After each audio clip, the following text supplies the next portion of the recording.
We'll start with the prayers. Om Sahana Bhavatu Sahanau Bhunaktu Sahaviryam Karavavahe Tejasvinavaditamastu ma Vidvishavahaihi. Om Shanti Shanti Shanti.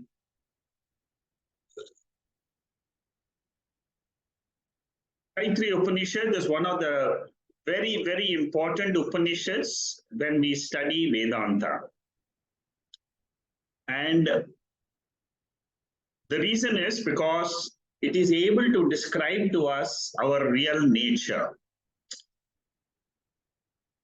There are three primary Upanishads which I always like to teach. One is Taittriya Upanishad, second is Mandukya Upanishad, and third is Katha Upanishad. These three Upanishads are able to teach us our sarupam, our nature. We all enter into Upanishad teachings and learning the Upanishads because we want to know if there is anything which is higher than what we already see as Jiva, Jagat, Ishwara. Our experiences in life tell us that there is something higher, because this world by itself doesn't seem to have any purpose behind it. If you start analyzing the world, why I have come, why I have born in this world, no answer. Who is the creator of this world? No answer. What is the raw material used for this creation? No answer.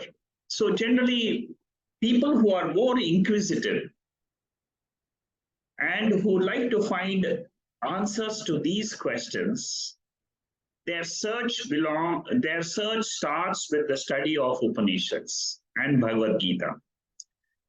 Taittriya Upanishad teaches us that we can divide our experiences according to the sheets, coverings. There are 5 coverings to our real nature. Our real nature is pure consciousness, pure awareness. All Upanishads, they declare this. It is a uniform declaration by all Upanishads. Upanishadic study is meant to teach us our real nature. Before our body is born, who am I? When the body is gone, who am I? If I know the answers to these questions before and after, then the logic tells me that even now I am that pure consciousness. So I hope you're all getting to the basics of studying Vedanta. I know I am this body. The body is born, no doubt about it. I know I have something called as mind. I have some thoughts, I have emotions. But beyond that, I have no answer to who am I? So the study of the 5 koshas, which is taken up very, very deeply in Taittriya Upanishad, is our study. The second chapter of Taittriya Upanishad has got 3 chapters. First chapter is preparation chapter. Second chapter is the teaching chapter, where the guru teaches a student the real nature of all jivas. Then the third chapter is a confirmation by the student. After meditating, after thinking about the teaching of the second chapter, the third chapter, the student comes back and says, yes, yes, yes, the Veda is correct. I know that my nature is pure consciousness, pure awareness. That is how this whole beautiful Taittriya Upanishad is constructed. We have finished, we are doing right now the first verse of this chapter. That is what we are doing. We have broken up this first verse itself in small topics.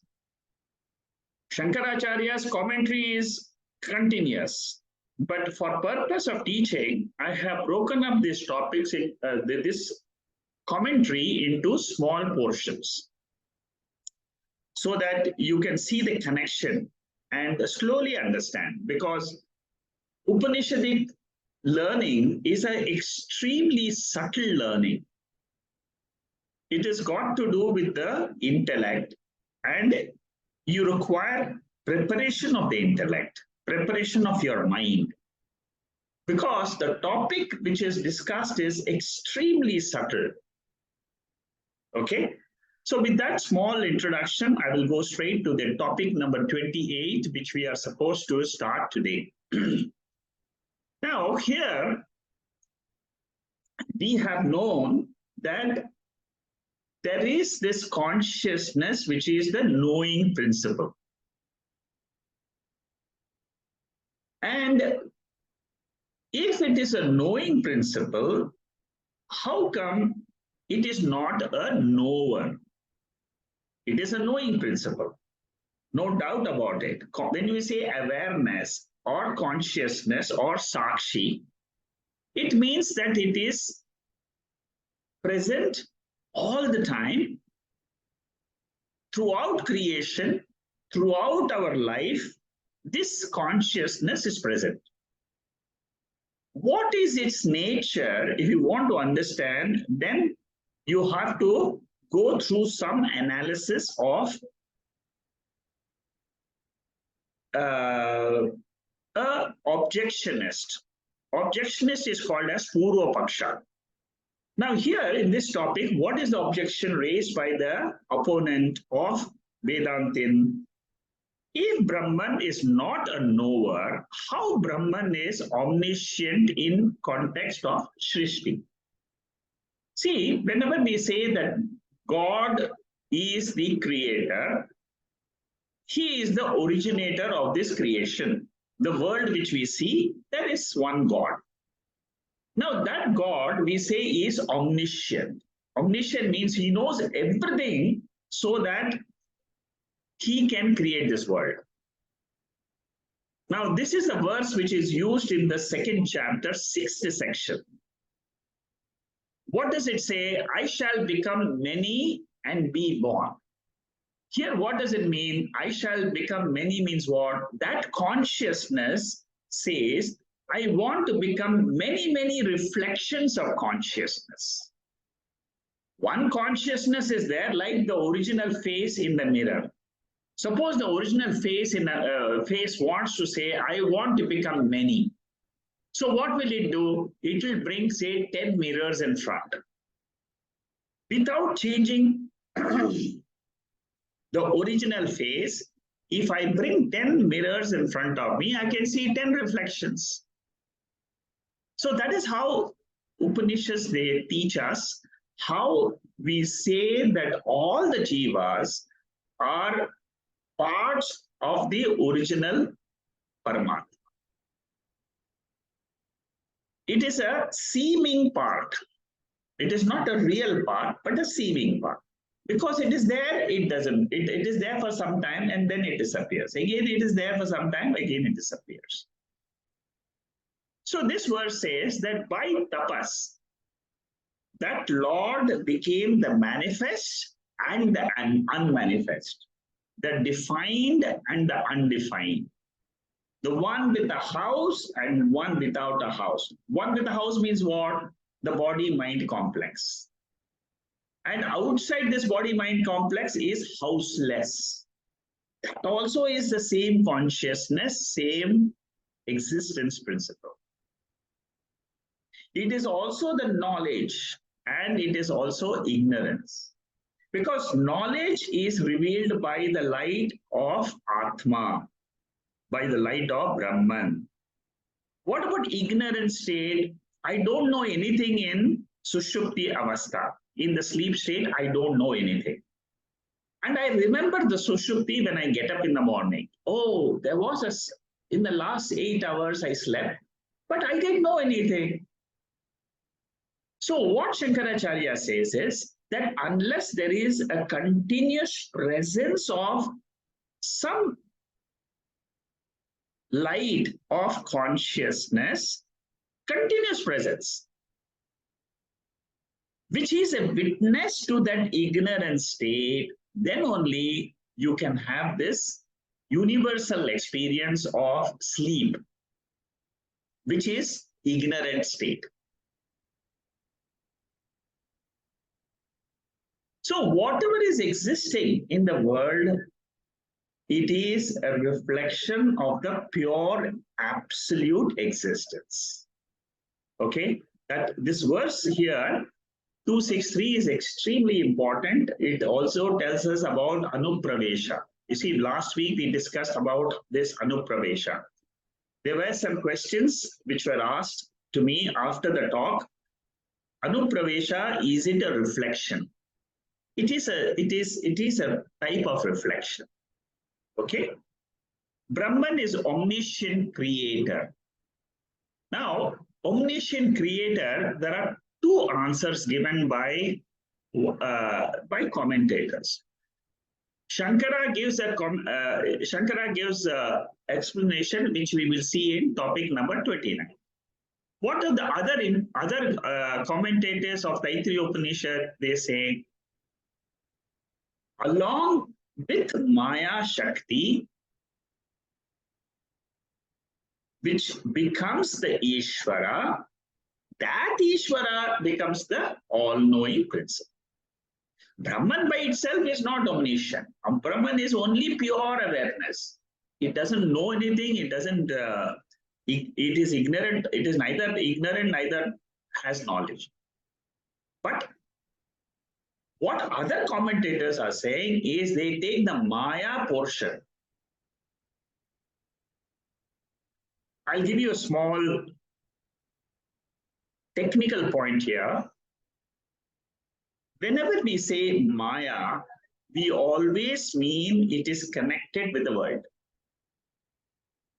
That pure Brahman, when it gets reflected in the world, it is called as Maya. This point, a technical point, is explained by Shankaracharya in Mandukya Upanishad.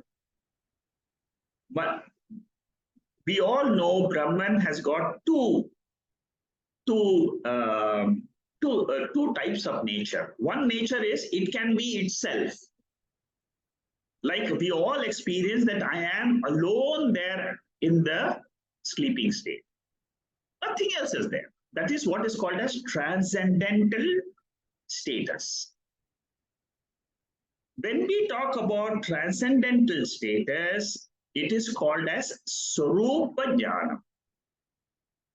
This is a technical difference which is said in Mandukya Upanishad. I'm just trying to bring it to you because it is important. I'm trying to tell you that particular portion of when we use Swarupa Lakshanam and when do we use the Lakshanam means what's the definition of Brahman. When we say Satchidananda Swarupam, this is a transcendent definition. Transcendent means what? Without any connection with the world.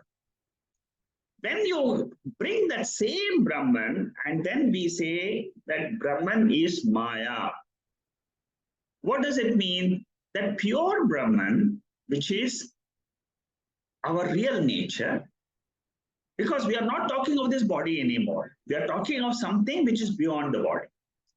What is beyond the body, we can take it up in two ways. One is when you look at it with the connection of the world. Another is you look at it independently, without the connection of the world. I hope I'm making it clear. If it is not clear, you can ask me at the end of the talk again, because this is a very subtle point. Okay? So, pure Brahman is not a knower. Maya Sahitam Brahma, which is the Shakti of that Brahman, is referred as all-knowing Ishvara principle. See, why do we say all-knowing? Because you see, there has to be somebody who knows how to create these Panchabhutas, how to make all the jivas experience the karma phalam. Who will know all the karmas which you have done? It is only Ishvara. It is only the creator who will know each jiva what karma it has done in the next life, what it will undergo in this life, what it will undergo. It's all very, very scientific. The whole creation is extremely scientific. There are principles behind it. There are rules and laws behind creation. So the one who knows the entire laws of creation is that Ishvara. That Ishvara is what? Maya Sahitam Brahma. Pure awareness along with the Shakti, the power. That power is what is called as the knowing principle. See, for example, you also have a limited power to know some things. For example, I know I am a male, I am a female, I was born on so and so day. These are all. How do you define this? So that knowledge in you, how do you define that? I have chemistry knowledge, I have physics knowledge, I have knowledge of the cosmos, cosmology, medicine, law, computer science. All this knowledge is in the form of a Shakti. It's a power. Where does that power reside? That power resides in the intellect. Similarly, there is a all-knowing principle connected with this universe. All-knowing Ishvara. We call it as Ishvara. We call it as God. That God also has got a similar mind like you and me, which is all-knowing principle. Okay, so that is topic number 28. Shankaracharya elaborates a little bit further on this knowing principle. Brahman is called non-knower, pure consciousness, but figuratively it is called as Sarvajnaha, all-knowing principle. Sarva Sakshi Chaitanya.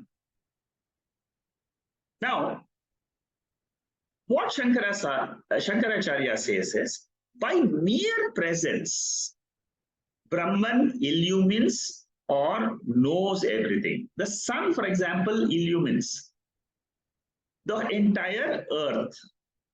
So we can say any illumining principle is a knowing principle. Is it an action or no? It is not an action. By nature, the sun is able to illumine the entire earth. Similarly, Sakshi or Brahman, by nature, by its mere presence, it becomes the knower of everything and it becomes the illuminator of everything. Now, this is what is explained in Upanishad mantra. It's a very, very famous mantra. It comes in 3 Upanishads. In Upanishad, it comes in the 2nd chapter, 2nd section. Na tatra suryo bhati, na chandra tarakam, nema vidhyato bhanti, kutoya magnihi, tameva bhantam anubhati sarvam, tasya bhasa sarvam idam vibhati. What is the meaning of this verse? This is a verse which is generally chanted if you go to some of the temples. When they show the arati to the idol, they will chant this mantra. You can also use this mantra to chant at home. As a seeker, you can also chant. What is the essence behind this? The essence behind this is you are trying to invoke the law in you and in the entire universe. That is the purpose, that is the purpose of this mantra.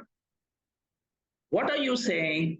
What you're saying is that the sun cannot illumine the spiritual light. The moon cannot reveal the spiritual light. It cannot illumine. The stars cannot illumine. Neither a lightning. A lightning comes for a flash of a moment. In that flash of a moment, you can see the earth being illumined. And then, of course, fire, it can illumine a certain portion of your room or a particular area. Why do we say that none of this material light can illumine the spiritual light? Because the nature is different. The nature of material light is to illumine the material objects. But the nature of spiritual light is to illumine the entire cosmos. By your light, what you're saying in this mantra is you're telling the Lord, by your light, all these lights are shining. Jyotisham api jyotihi. Bhagavad Gita. It says, you are the light of all lights. What does it mean? It means that without this awareness, consciousness, there is no creation. Creation cannot be experienced by any jiva unless and until that awareness, consciousness principle is there. So what does the Aarti tell you? The Aarti, the person who's doing the Aarti, he's saying, I have got a small camphor. I'm trying to illumine you, the Lord, but this is not true. You are the light which is illumining the camphor. You are the light behind my eyes to see this camphor. That's what it means. It's got a very deep meaning. When we do Katha Upanishad, you will appreciate the deeper meaning of this because you have to see it in the context of Atma Vidya. How Brahman illumines everything by its mere presence. That Brahman is an ever-existing principle, changeless. Suppose there's a bulb in your house which is always lit, changelessly. That is what is called as Brahman. Pure, always it is there. 24 hours, 365 days, and then continuously it is burning. That is the nature of our consciousness. This consciousness is changelessly, it is eternal. What about Maya? Maya is also eternal. Maya Shakti, which belongs to this Brahman, it is also eternal. But what is the nature of that Maya Shakti? The Brahman is purely an illuminator. Maya is the changing nature of the whole universe, material universe. The material universe is not an independent principle, but it is a dependent principle. It depends on Brahman, the light of awareness. The whole cosmos. See, ultimately, what is Upanishad teaching us? That beyond the five koshas, means what? Beyond the waking state, beyond the dream state, beyond the sleep state. Beyond this, there is one light. That light is called as Brahman. Don't miss this point. Don't try to, because see, many times we all get caught up in this world and we want to see how it is possible. And then when we try to bring Brahman to this world and try to understand, then you can only understand it as a power, Maya Shakti.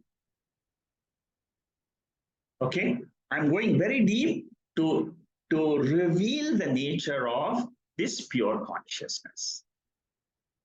Okay, now it illumines the mind illumines the sense organs, and the sense organs illumine the world.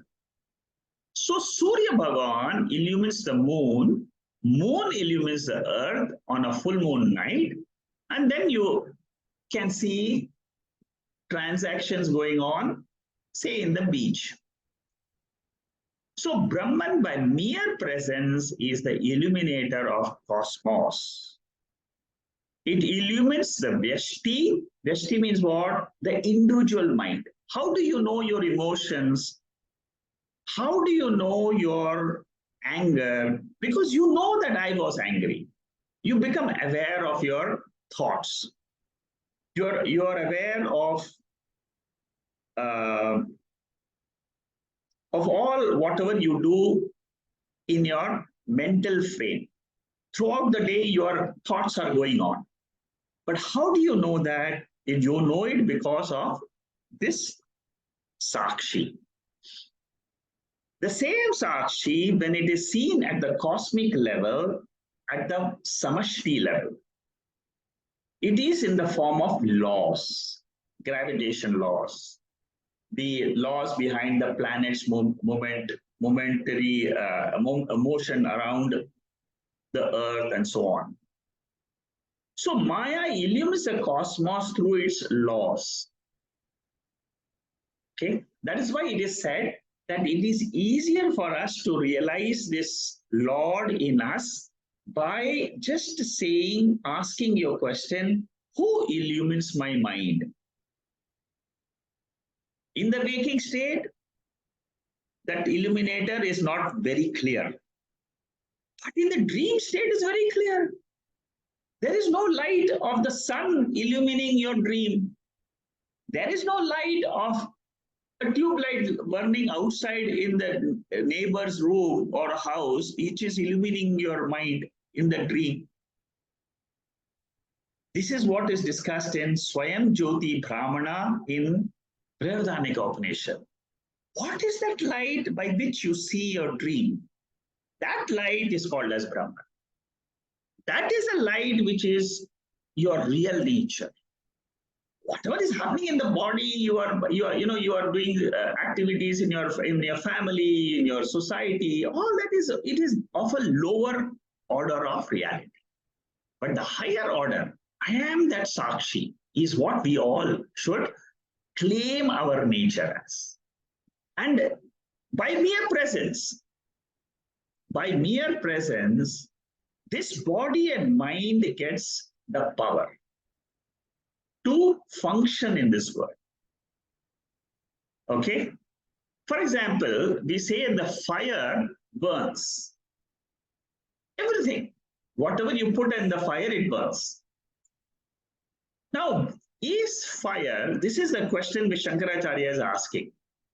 Is the burning power of the fire, is it by mere presence the fire is burning? That is its nature. Similarly, by mere presence, this Brahman or this Sakshi principle, this spiritual light in us, it reveals all our actions. So this is the way Brahman becomes Sarva Sakshi, Sarva Karanam. The sun is called as Sarva Karanam. Philosophically, we can say it is the cause of this entire Vyavahara in this world. Suppose the sun is not there. Take an assumption. Can you and me transact in this world? No. In darkness, how can you and I transact in the world? Similarly, without this light, which is always there, changelessly it is there, this is what is being revealed in Taittriya Upanishad. Everything in the universe is illumined by the spiritual essence in us. Okay? Now, there is a verse in the 13th chapter of Bhagavad Gita. Yatha prakashayat ekaha krishnam lokamimam ravihi kshetram kshetri tatha krishnam prakashayati bharata. 34th verse. 13th chapter of the Bhagavad Gita is the most important chapter from Vedantic point of view. It has got all the Vedanta hidden in that chapter. 13, 14, and 15, 3 chapters. Just as the one sun illumines the whole world, so also the Lord of the field. The field is called as Kshetram, field of experience.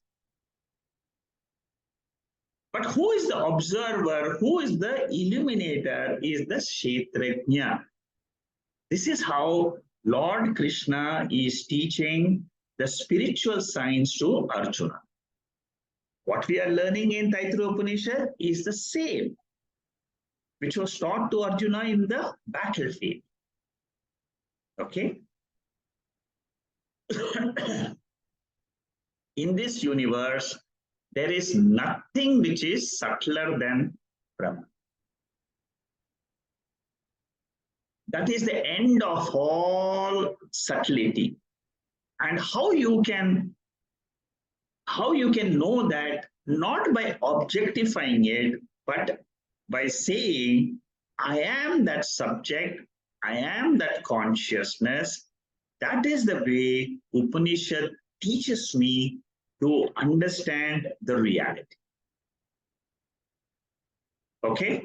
So the two knowers, illuminators, one is Pramata, which is the mind, which is attached to the reflection of consciousness. See, this is a technical term. Pramata means what? The knower in this body, individual body. Sarva Sakshi means what? It is the knowing principle in the entire creation. See, each of us is a ray.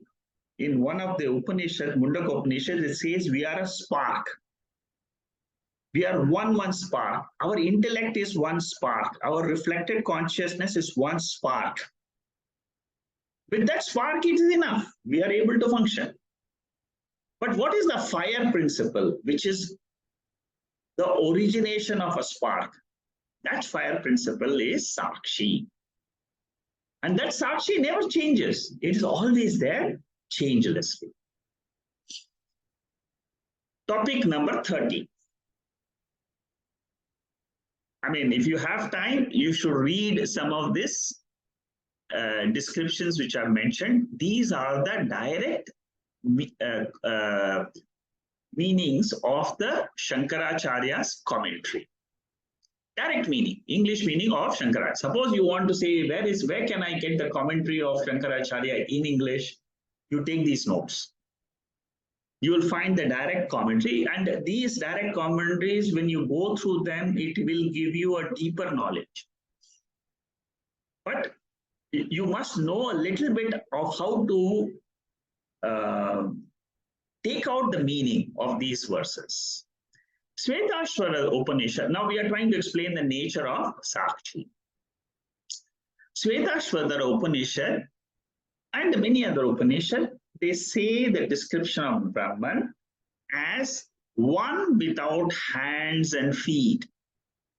But he goes faster, as if he has got legs. Without eyes, he sees. Without ears, he hears. He knows whatever is to be known, but nobody knows him. He is the foremost, the great infinite being. See, this Brahman is described in many ways. In one way, he is described as the creator of the universe. Jagat Karanam. Now here, how is it? This is a Sarupa Lakshana. See, Purusha Suktam, for those of you who know a little bit about Suktams, Suktams are basically chantings for one of the two very famous suktams. These are for chanting purposes. One is called as Purusha Suktam, another is called as Narayana Suktam. Purusha Suktam is talking about the infinite Lord. It gives a description of the infinite Lord, and that is what is very similarly given in Shvetashvatara Upanishad. This is an imagination of how that Lord will be, even though he doesn't have feet and hands, but still he is the most powerful. He doesn't have, you see, generally what do we say? If you have body means what? You become limited. So therefore we say God is bodiless, God is mindless, but he is there. He is there in the infinite form, and he can do many things. That is the power, it is the Shakti. So description of Sakshi Atma is that he is a doer of action, at the same time he is not a doer of action. You see, in Bhagavad Gita you come across many verses like this, which tells you, one of the very famous verses is in chapter 9, 4 and 5. Chapter 9 of Bhagavad Gita, 4th verse, it says that Nachamastani Bhutani, that verse, 2 verses are there. It says that Lord is everything. Lord is everything means what? You're talking about the Maya Shakti, immanent form. I've explained to you now, once you have understood the Swarupam and Swarupa Lakshanam and the Jagat Karana Lakshana, you understand what is immanent and what is transcendent. So here what is being used is the Swarupa. Okay. Sakshi sees here, grasp, as it were, Sannidhi Matrena. The word very important is Sannidhi Matrena. Shankaracharya in his commentary is trying to explain this verse, this word, by mere presence, that consciousness illumines or it indirectly is responsible for the functioning of all the bodies in creation and also the inert creation. In the inert creation, it is the existence, isness. In the sentient creation, it is a reflection of the consciousness. Sat principle is there in the whole universe, in the inert universe, everywhere. The Chit principle, it is there in the reflected in the human mind. Okay, that is what we should try to understand these. How we have to understand these portions. Keno Upanishad says, Shrotrasya Shrotram, Manaso Manoyat, Vacho Hi Vacham, and so on. It is the ear of the ear. Ear of the ear means what? With reference to the ear, the light which illumines the sound in the ear is this Sakshi. It is this revealing principle called as Brahman. See how deep Shankaracharya goes in explaining all this, so that we are all able to understand what the intellect cannot, what the words cannot describe. You see, it is all in a negative form. We are trying to understand that something which cannot be expressed in words, which cannot be known by the mind, the teacher makes it known for us. This is the way all the people throughout every generation have known the real nature. From time immemorial, all have got to go through these same Upanishads, same mantras to understand the real nature. Okay, so this Bhagavad Gita 7th chapter, he talks about para prakriti and apara prakriti. Para prakriti means what? You see, I'm trying to link the Bhagavad Gita, 13th chapter, Kshetram and Kshetrajna, 7th chapter, Paravidya, Aparavidya. Paravidya deals with consciousness. Aparavidya deals with the world, Maya Shakti. What Shankaracharya says in Mandukya Upanishad is, don't waste your time trying to understand the creation. It is Maya. You cannot logically understand creation because the human intellect is not meant for that. You will not be able to do. There will always be questions in your mind about creation.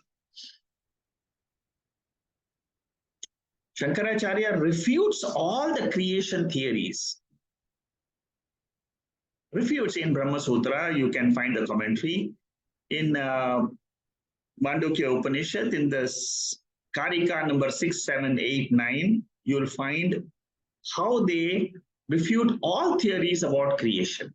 And then Vedanta, Shankaracharya presents his theory of creation. Very, very beautiful section in Mandukya. Now here, why I'm bringing it is, the same information is given in 7th chapter of Bhagavad Gita as Paravidya. Vedaham samitittani vartamanani charjuna bhavishyani cha bhutani mam tu vedana kaschana. The beings of the past, present and future, no one knows me. The Lord Krishna is telling Arjuna, none of the beings can know me because I am the Adhishthanam for the entire universe. Time is born in consciousness. Time becomes unmanifest in consciousness. See, our understanding of time is very, very deep from the Vedic point of view. Because Veda's vision of the whole creation is very unique. So, no one knows me, but here what it means is no one knows me objectively. Like you see a sun, like you see a window, like you see a mobile phone, you cannot see Brahman. Because Brahman happens to be the subject. It is the consciousness in which you see everything. I am the knower of everything, ever Sakshi, never the Sakshyam. Sakshyam means witnessed. Sakshi means witnessing principle, the Atma principle, the Purusha principle. It existed before creation. For example, in our sleep state, everything gets resolved. This is a sample of the entire creation coming into unresolved, into an unmanifest condition. It's a sample. Our sleep is just a sample for the intellect to understand this unmanifest concept. So if I can understand, if my intellect can understand, manifestation is Jagrata Avastha, unmanifestation is sleep, Sushupti Avastha. So manifestation, unmanifestation is the power of Maya Shakti. This Maya Shakti is held by who? It is held, it is the Shaktivan is called as Brahman, Mahapurusha, Sarva Sakshi. Okay. Then this is two types of jnanam in Brihadaranyaka Upanishad is taken up. by Shankaracharya to explain the concept of jnanam once more. One is called as vritti jnanam, another is called as swarupa jnanam. Throughout our understanding of Veda, in all the Upanishad, you must keep this distinction. Again and again, I'm repeating this. This is the second or third time I'm repeating it, but it's very important. Swarupa Jnanam means it is Sakshi. It is pure Brahman, pure Atma, pure consciousness. When I say pure means what? It alone is, without the Maya Shakti. What is Vritti Jnanam? So this knowledge principle you should note. One is that knowledge at a transcendental level, which is beyond the universe, beyond time, beyond space. That knowledge is called what? Swarupa Jnanam. That is what is called as Satyam Jnanam Anantam. Sat Chit Ananda. It is not in relation to the universe.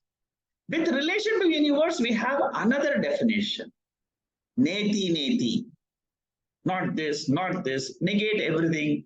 Whatever remains after you negate everything is Brahman. Okay?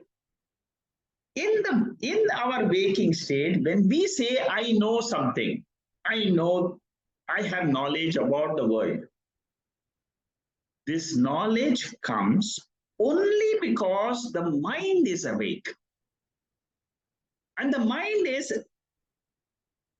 lit up by Sakshi, lit up by this Brahman, lit up by this Atma, lit up by this Satchidananda Swarupa reality. In the Jagrata Avastha or in Swapna Avastha, it is Vritti Jnana. Through the mind's thoughts, we have the knowledge of the objects in creation. Vritti Jnanam belongs to the Ahamkara. The next topic. I'm just expanding on this. Vritti Jnanam belongs to whom? Ahamkara. Ahamkara means what? That I principle which says I am this body.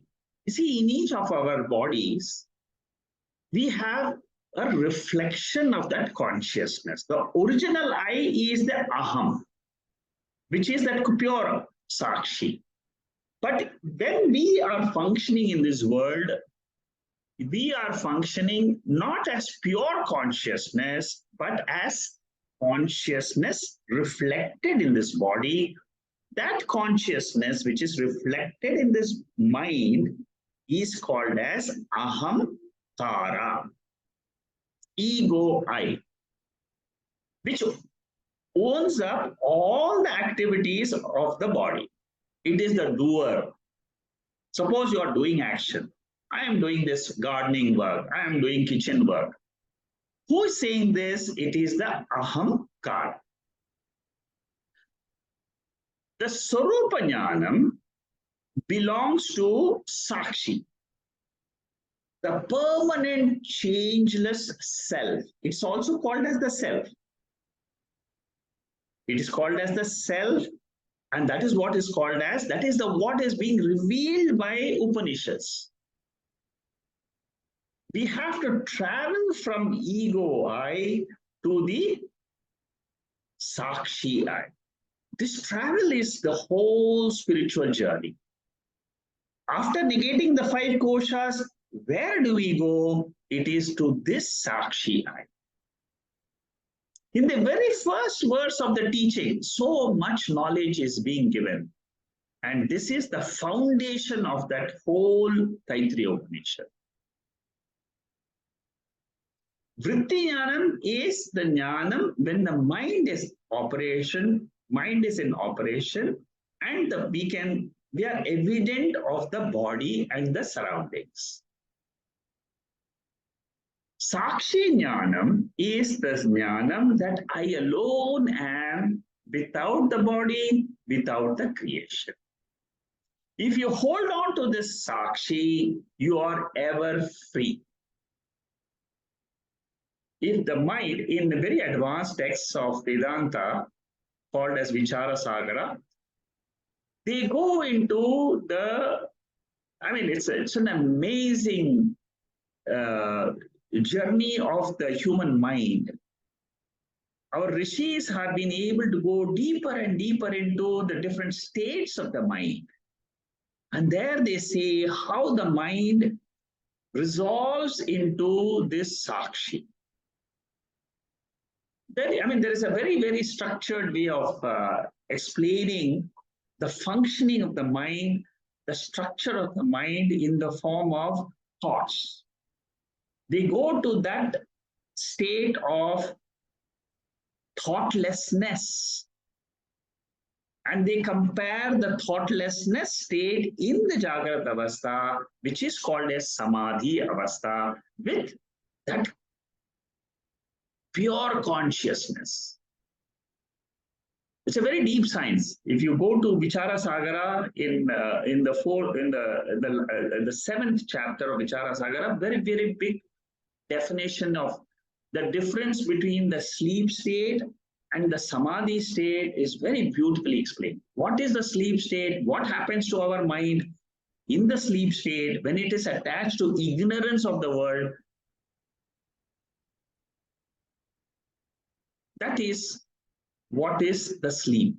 But the same mind is experiencing in samadhi state, in the Jagrata Avastha, when in the samadhi state, what a yogi who is trained in yogic exercises of Ashtanga Yoga, he is able to reach a state of samadhi.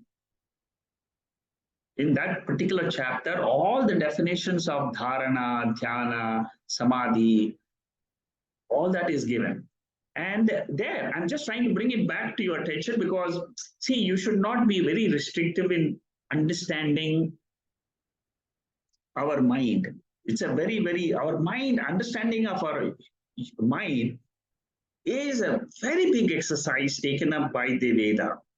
Very big exercise. And we can go very deep when we study these texts. Okay, so coming back here, the second statement which is revealed in Vedanta Upanishad is Vijñātu Vijñātehe Viparilopaha. Vijñātu Vijñāte Viparilopaha. This is the verse which I have seen here. This is the verse. See here, Vijñāter Vijñāti Viparilopaha. What does this mean? This describes the nature of Sakshi. Swarupa Jnanam of Atma never perishes, never ceases. Never ceases. I mean, this is a very, very important statement which we should understand. When we say, I am Atma, we should have full description of Atma from the Veda. That is why we should go deeper into the study of Upanishads. Because when we go deeper into the subconscious mind, these verses, they have tremendous meaning. And there we are able to analyze what is the functioning of the mind. Okay. Now, I've got a table here that says what is the Sakshi Jnanam of Atma and what is the Vritti Jnanam of Atma, of Pramata. Pramata means what? Mind plus that consciousness principle is called as the knower in this body. Knower in this body knows all the activities of the body-mind complex. That's all. But the Sakshi, the knower, which is the real knower, which is the Swarupa, it never ends. It is the eternal I. It is the pure I without the body, mind, and the world. Satyam, Jnanam, Anantam refers to that Sakshi. It is the same thing as Bhuma in Chandogya Upanishad, Turiyam in Mandokya Upanishad. Then abidance in this pure knowledge destroys all our sorrows, because Sakshi Jnanam is very powerful. Veda is a superior pramanam compared to the Vritti Jnanam. See, Veda, when we study, it reveals that huge fire of knowledge which exists in us and which is never ending.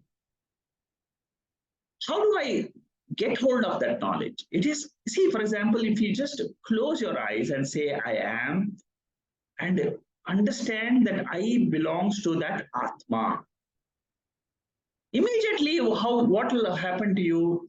You will get connected to that spark. And that is what I am is a constant mantra which is going on in that pure Sakshi.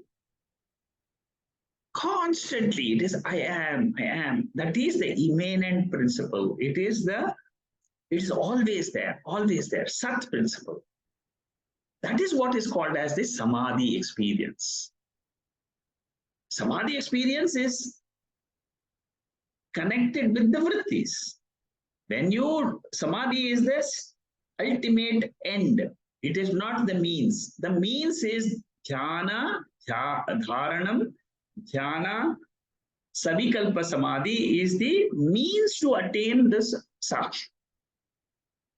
I'm going through the left side of this table here. This Swarupa Jnanam is also called as Prajnanam Brahma. Aham Brahma Asmi. Prajnanam Brahma, when we say what does it mean? Consciousness is Brahman. That Brahman is my real nature. It is the invariable I. Invariable I means what? It is not the variable waker, dreamer, sleeper. Waker, dreamer, sleeper depends on the mind, connected to the consciousness and connected to the body. Okay? When it is waker, dreamer, sleeper, it is vritti jnanam, and that vritti jnanam is pramata. Pramata is a common term used for waker, dreamer, and sleeper. Together is called as pramata. Pramata means experiencer. This vritti jnanam, see, in each of us, whenever we are trying to go deeper into our spiritual journey, we have to make this demarcation in understanding what is I without the mind and what is I with the mind. See, this chart is extremely deep. It is just constructed out of what I have heard. I'm trying to make you all realize that same pure consciousness. But to realize that, I should know how to differentiate the knowledge with the mind and the pure knowledge without the mind. This knowledge dissolves when I go to sleep. When I go to sleep, the vrittis are resolved. Vritti means what? Thoughts. In my sleep state, are there any thoughts? No. Okay.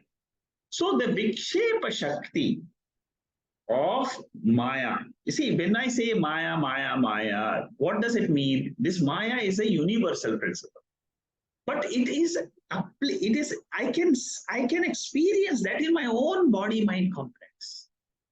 How does it happen? In the form of the mind's projections of thoughts. When the mind projects, I will be doing this after 5 years. In 10 years' time, my son will become 15, 17 years. He will get married. He will require a house.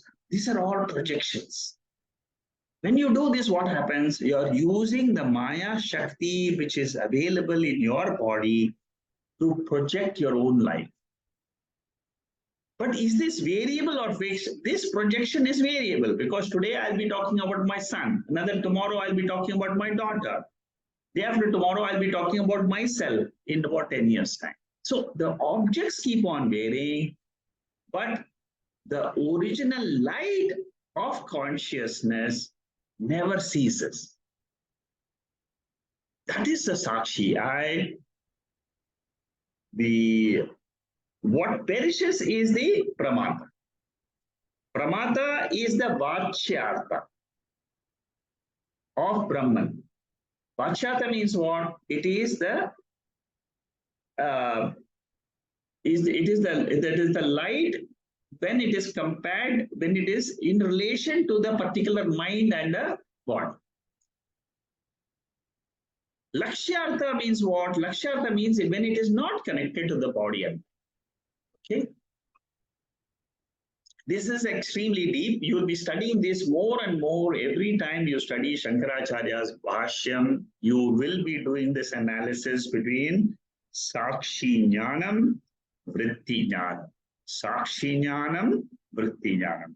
Sakshi Jnanam is like the general light in which everything is happening. Suppose you take a room and then from outside, through a small mirror, you throw a reflection of the sunlight into the room. In the room, general light is available. That is what is Sakshi.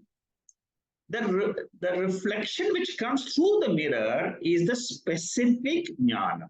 That is what is called as Ahamkara Pramata Jnanam. Specific jnanam related to the mind and the body. Because of the mirror. The mirror in our case is the mind. You and I can only have certain knowledge in a particular city. In your room, you know what is there. In my room, I know what is here. Why? Because that light of consciousness is now going through my mind and through my sense organs and gives me a vritti jnana. What about the Sakshi Jnanam? I alone am there in my sleep state is Sakshi Jnanam. I alone am there. That is not vritti because there is no vritti there. Okay. All right.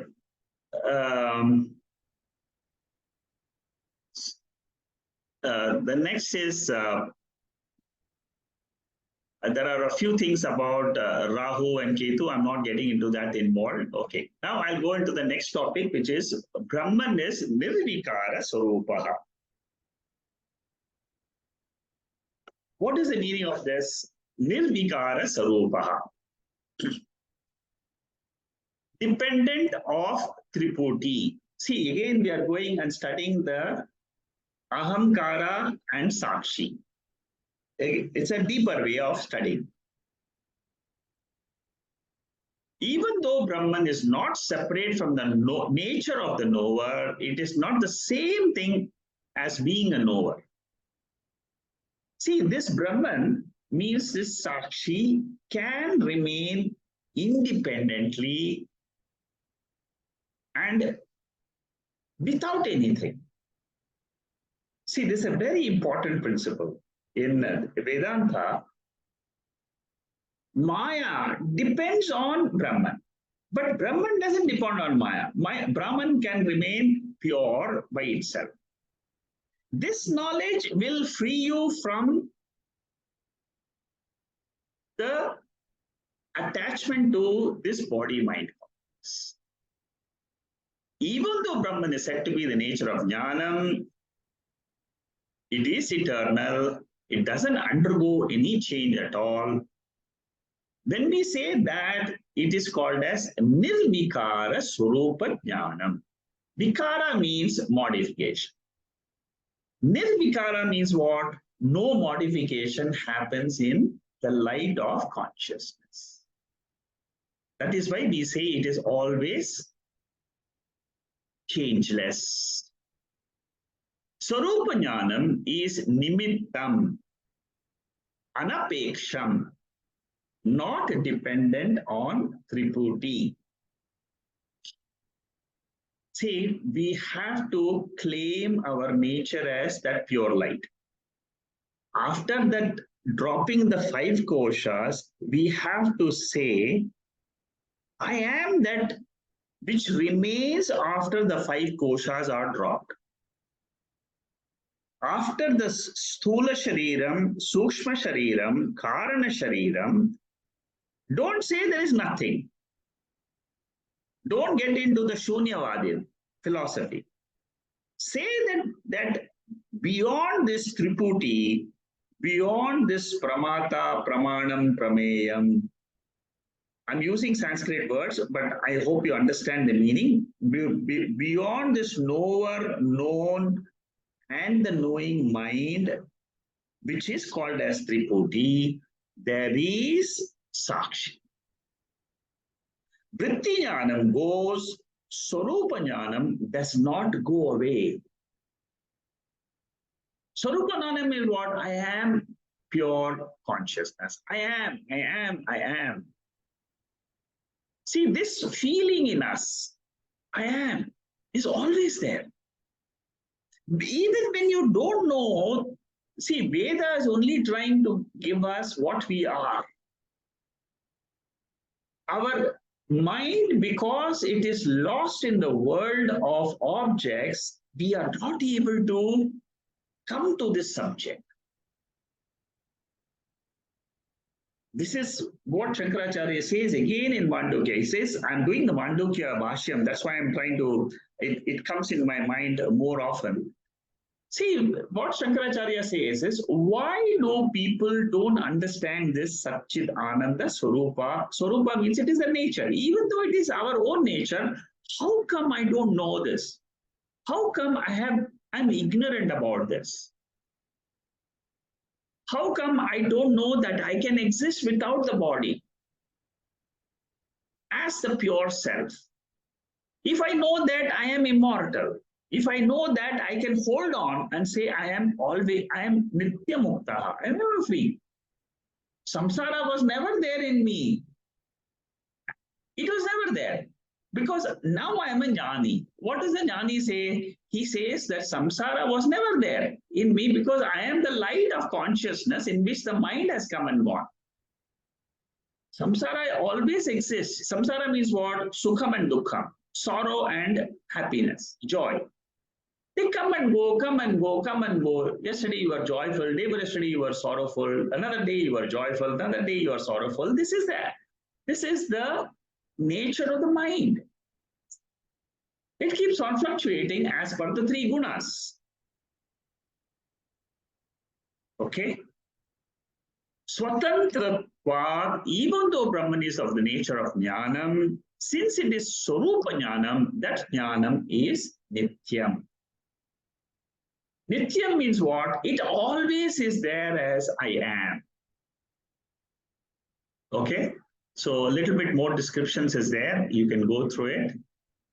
Again, it's a description of the same repetition. I'm not going through that. Vakshartha and Lakshartha. Lakshartha means special meaning. Vakshartha means a popular meaning. What is the special meaning of Jnanam? Special meaning of Jnanam is Swarupa Jnanam. What is the popular meaning of Jnanam? The Vritti Jnanam. So Vritti Jnana means what? Knowledge of I know myself, I know the environment. But what is the Lakshartha meaning of Jnanam? It is the Sakshi. So by taking our mind towards that Lakshartha, Lakshartha means it is something which is beyond the senses. But it exists. Okay? So whenever we have to apply the meaning of Jnanam, firstly, you should say it is Vritti Jnana. Apply the Jnanam. In the context of Vedanta, it is always talking about Swarupa Jnana, which is Lakshartha. Okay? I mean, this we use in our common language also. In our common language, we say this person, in South India, they say Chemagodi is singing. Chemagodi means what? It is a place. It is a person who's come from that particular region. He is singing. So Vachyartha means what? You are saying that it is a person which is coming Vachyartha means the direct meaning. Direct meaning. What is Lakshyartha? Lakshyartha means you take the indicative meaning. You don't take the direct meaning that a place is singing. You say that there is someone who is singing from that place. So what do? You are doing Bhaga Tyaga Lakshana. Okay. I'm not going into the technical details of that, but just I'm trying to say how Vachyartha and Lakshyartha are used even in our common language. Okay. There's one very famous verse which is describing this Sakshi. Very, very famous. It comes in Keno Upanishad, and that is Pratibodha Viditam Matam Amritatyam Amritatvam hi vindate Atmana vindate Viryam Vidyaya vindate Mritam. For all those people who have been attending the Upanishadic talks, we have done this Keno Upanishad mantra in very big detail. Shankaracharya has written the biggest commentary in Keno Upanishad on this mantra. And we took this up. What it means, whatever exists before the thought arises in our mind, that is what is Atma. Know that is the Atma and hold on to it. Then you are in touch with immortality. In another place, another very beautiful description comes, how a thought comes in contact with consciousness and it gets burnt. Again, it comes in contact, again it gets burnt. Like how you make, suppose you have a, I mean, this is an example given in by Gaudapadacharya, who is the great guru of Shankaracharya, says that our thoughts are like the water sprinkles which we put before in a frying pan. How in a frying pan, if you sprinkle some water, it gets immediately burnt. It immediately evaporates. Similarly, our thought is like that sprinkled water. When it reaches that consciousness, it gets burnt off. It just, you see, it remains for some time. That's why we are not able to hold on to that thought. Nobody can hold on to a particular thought for a length of time. Very difficult. Only our sorrow, we keep it for a length of time. Again and again, because of our samskaras. Because we have created a groove in us. But otherwise, pratibodha viditam means before the knowledge of any vritti jnanam, sakshi jnanam is always there. Okay? Okay, then we'll go to the next topic. The next topic is why not reveal Brahman directly by words? See, generally we say words cannot describe Brahman. But what is the reason? Why do we say that words cannot describe Brahman directly, but indirectly it can describe? If object has to be revealed directly through words, object must fulfill 5 conditions. Shabda, Pravirti, Hetu. I'm going into this topic, but I don't think I can finish it. But anyway, let me introduce it a little bit. And let me see if I can finish it. Okay. What are the 5 things you should, what are the 5 conditions which, if you fulfill, you can describe it by words? Dravyam, Gunaha, Kriya, Sambandha, Jati. See how deeply our rishis have gone. You can test it out. You can reflect on this, what I'm saying. Any word, will only describe the following 5 things. Number one, it will describe dravyam. Dravyam means it is revealing something which is revealed by the senses. I see a mountain. Object can be revealed because the sense perception is there. Any word can be a mountain, a river. All these are all objects, dravya. So whatever sound, for example, low sound, high sound, pitch, all that can be described because it is dravya. Taste, again it's dravya. Smell, again it's dravya. So any object of the 5 senses can be described because the objects are dravyam, substance which can be explained by the senses through the words. This is one category. The second category is guna.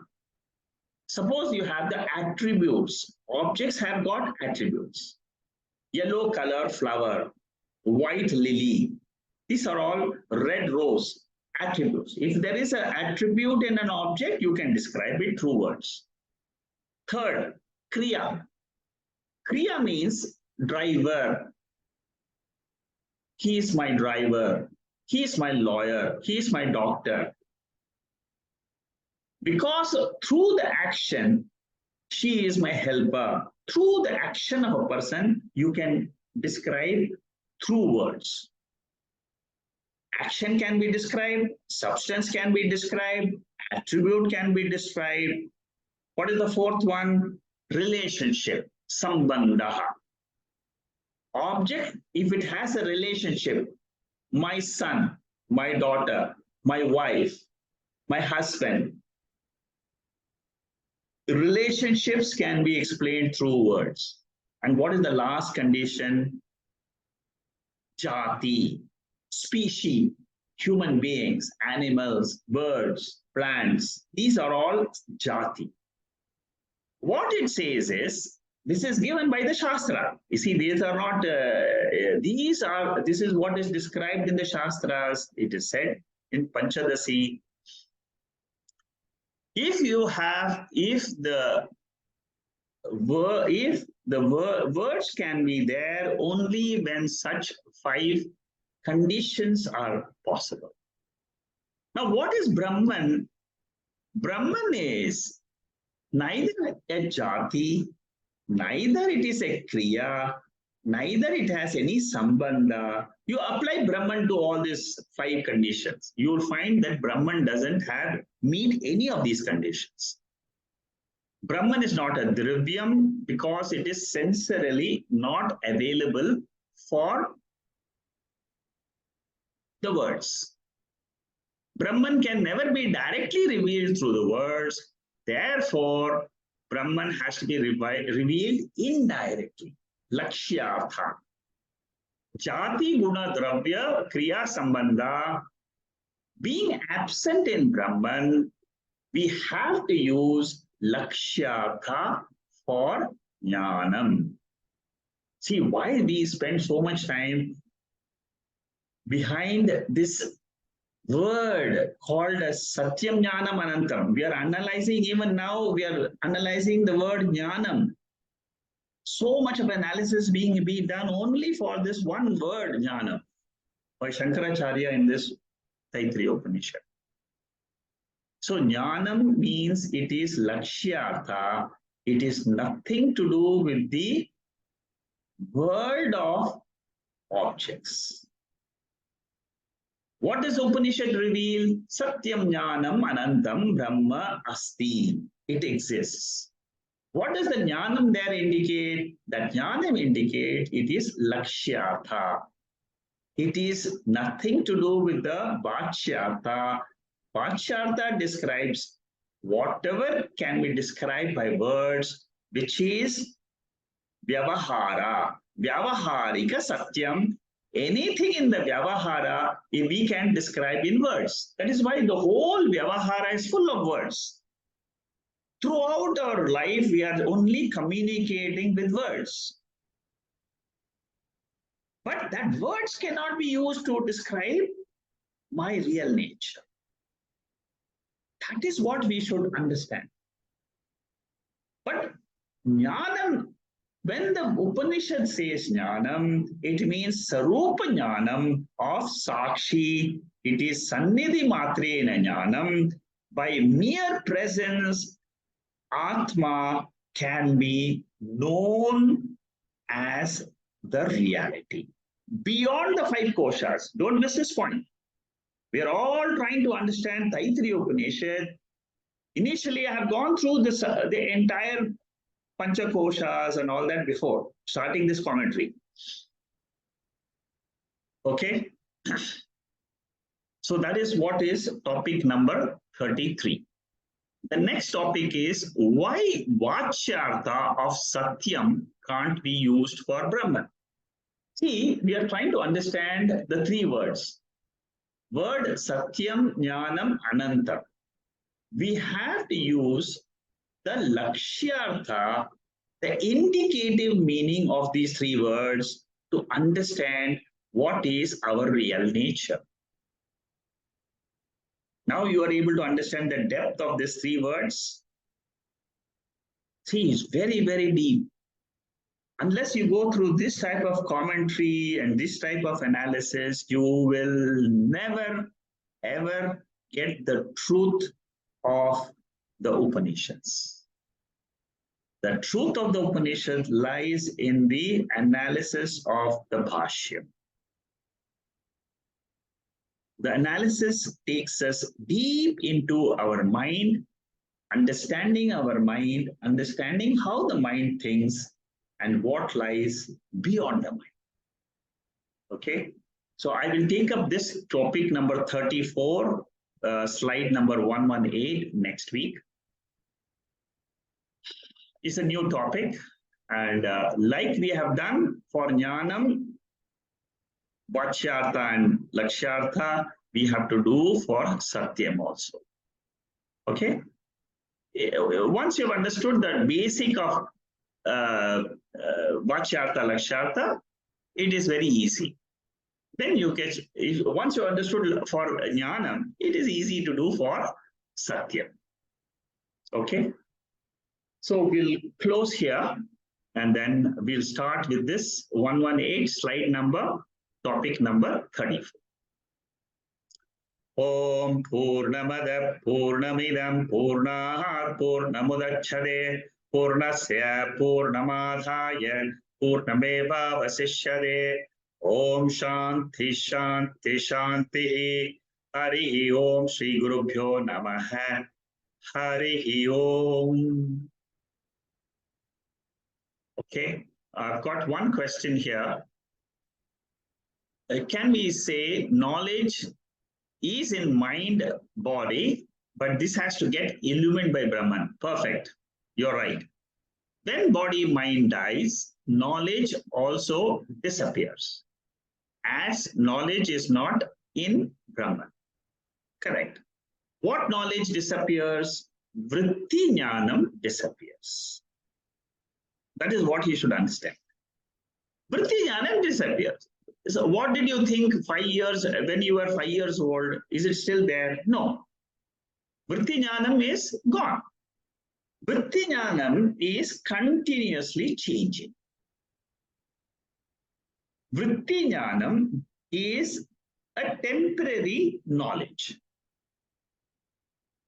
What is Sakshi jnanam? What is Brahma jnanam?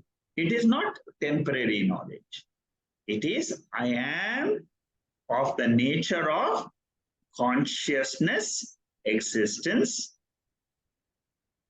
infinite Brahman. That knowledge will never change. This is what the study of Upanishad is supposed to give us, that freedom. See, all of us, as the body, if I'm attached to the body as me, we'll say, I will die. If I'm attached to the mind, I keep on dying every minute because the mind is changing. But if I'm attached to the consciousness, the light which reveals the mind and which reveals the body, that consciousness is what the Upanishad wants me to learn. The moment I see, all our effort has to be focused on the analysis of the Sakshi, analysis of something which exists beyond our sharirams, beyond creation. That is why Shankaracharya says, don't focus on the creation theory too much. Was the creation came out because the Lord was bored and he wanted to have some fun and he created the world? These are all theories. Was the creation there because it is a magic show? No, these are all again theories. Is it the creation is like this dream? That is also a theory. But all these theories, don't focus too much on it. Gaudapada in Mandukya Upanishad, in one verse, he takes up 4 theories of creation. And he says, all of them have got no meaning. He refutes all of them. In the end, what does the guru of Shankaracharya says, guru's guru, he says what? He says, all our energy should be focused on understanding Atma. Why my body, why my life is like this? Why I didn't get married? Why I got married and suffered? Some people are wondering, are asking this question. Why did I get married? I am suffering. Some people are asking the same question. Why I didn't get married? I'm suffering. There is no answer. Don't keep on thinking about all these questions which have no answer. No intellect will get satisfied. Because why? See, Shankaracharya says there, because creation is Maya. Maya is changing. You cannot hold on to that Maya and say that this is what is creation. It will go. That is why I'm saying that our experiences in life don't take too seriously. It is coming, going, coming, going. 2 years have gone, 5 years have gone, 3 years have gone. What you should focus is to understand, I am that Atma. Learn how to reach that Atma within yourself. Understanding the knowledge of Atma is extremely important. Focus your attention on that. Okay. So Venkatesh, I hope I've answered your question. Should we take care of our bodies or is it irrelevant? No, you must take care of your bodies. See, body is a gift given to us by God. This is the meaning given by the Shastra. We have to take care of our body. We have to keep the body clean. We have to take care of our mind. We have to make an effort to keep the mind clean. It's not possible to keep the mind clean all the time. Not possible. Nobody can keep it, including the highest of jnanis. They will get some thoughts in their day-to-day vyavahara, which will be some impure thoughts will come. So your question is, do we take care of our bodies or is it irrelevant? You have to take care of the body because body is the means where the mind comes and plays the role of a seeker. And then the seeker understands that he is the sought. The seeker understands that he himself is the light of consciousness. It is not an object, it is the subject. Okay, good question. Anna, good. Any other questions? If you have, you can unmute yourself and you can ask the question. Secretary, this is Manikandan. Yeah, Manikandan, tell me. Yeah, since the Maya is also illusion, uh, the first one is all knower is also a illusion. In that case, the Saguna Brahman is also a illusion. Yes, you're right. So, okay. So, Jiva, Jagat, Ishvara, all this together is Maya. Jiva, Jagat, Ishvara, all together is Maya. It is an illusion of the mind. Only when the mind is active, you are able to distinguish Jiva, Jagat, Ishvara. When the mind is not there, this is what is called as Jnana Adhyasa. Whatever happens as a superimposition through the mind on the consciousness is called as Jnana Adhyasa. Waker, dreamer, sleeper. All these three is Adhyasa, superimposition. This is called as Jnana Adhyasa. There is Artha Adhyasa. Artha Adhyasa means what? Superimposition with the objects. When those, again, it is when the mind is active, the sense organs, when they perceive the objects, it is called as Artha Adhyasa. These two terms are used in a very advanced text called as Vichara Sagar. And there, through this Arthadhyasa, Jnanadhyasa, the Uttama Adhikari gets moksha. These two words only 2 words they use. The Guru uses 2 words. Jnana Adhyasa, Artha Adhyasa. The teaching is, you remove this adhyasa, ask the question, who are you? And that is the self. That is the pure consciousness. Okay, so your question is extremely relevant. This is a very advanced question, and to some people, it might, you see, what happens is, our mind has to grow to accept this knowledge. In our Vyavahara, we can't apply this knowledge directly. In our Vyavahara, we celebrate Varalakshmi Puja. Yesterday was Varalakshmi Puja, we celebrate.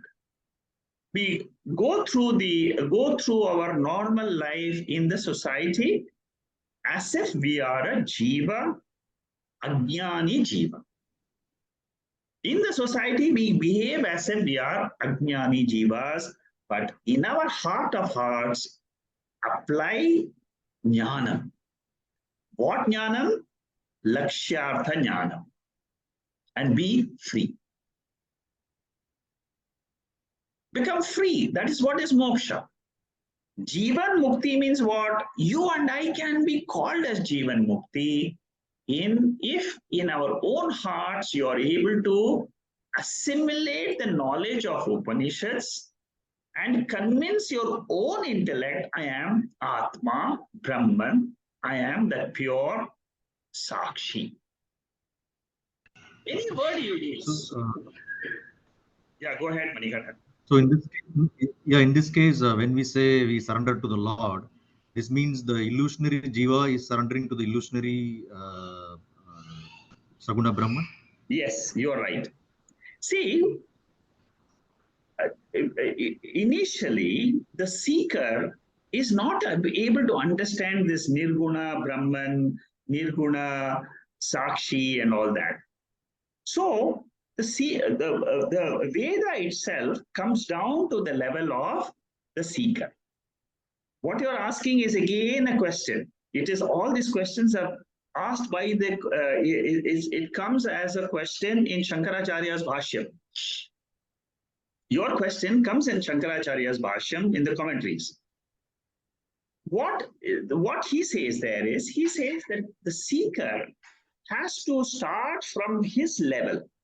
At his level, he has to say there is a creator, there is an Ishvara. That Ishvara is Sagunam, and that Ishvara is the one which my intellect has to surrender. When you say I surrender means what? Not that the consciousness surrenders. It is the intellect which is today not knowledgeable. That intellect is surrendering because it is not pure intellect. It is not a purified intellect.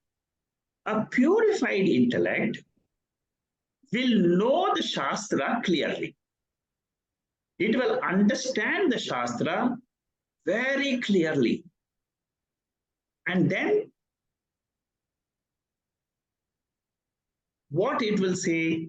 It will say, I am that consciousness in which the whole universe of Jiva Jagat Ishvara is coming and going. There is a very, very high level of Vedantic theory of creation explained by Shankaracharya at a very high level, very high level. But it's not easy for us to accept it. If you are able to accept it, we can understand the Veda and the Upanishad very clearly. Very, very clearly. See, what it says, I'll just tell you in a nutshell. We all think and we all ask questions with reference to the body. This body itself is Maya. My mind is also Maya. The whole Jagat which I'm explaining is also Maya.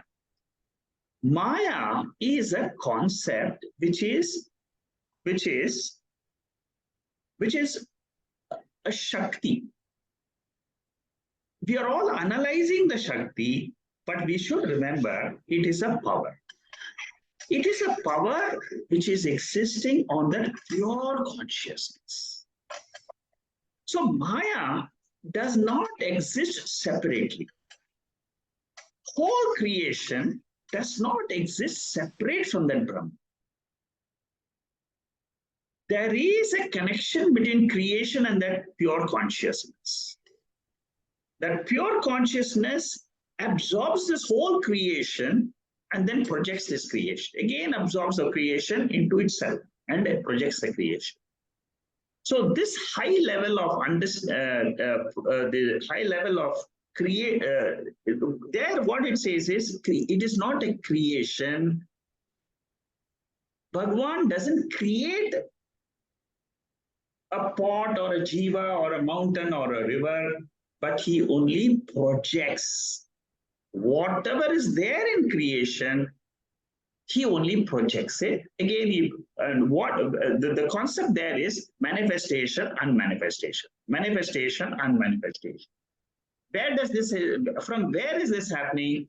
From that pure light of consciousness. This, if you understand the nature of the world like this is beyond all science.